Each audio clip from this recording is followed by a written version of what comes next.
Jama'a assalamu alaikum, barkanmu da sake kasancewa da ku a cikin wannan labari namu. A yau muna so mu koyar da amfanin man kwakwa. Man kwakwa ya kasance mai matuƙar amfani, sai dai ba kowa ne ya san amfanin shi ba.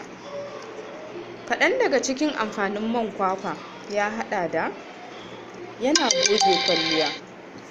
Misali, idan kai kwalliya irin wannan kwalliyar da ake yi wa amare, kuma ka zo za ka kwanta bacci, yawanci za ka ga ka sa sabulu ka wanke kwalliyar ta ƙi fita.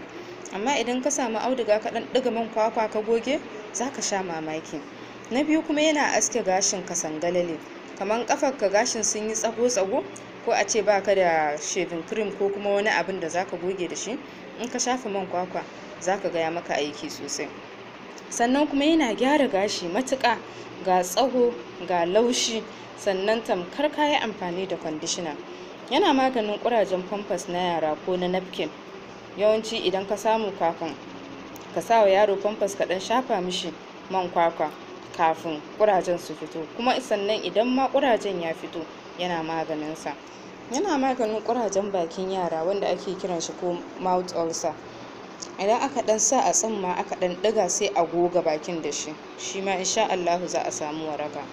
Yana maganin nankarwa, musamman ga masu ciki. Wannan narkarwar da take fitowa lokacin ciki, sannan da wannan ƙaiƙayin, duk yana maganin shi.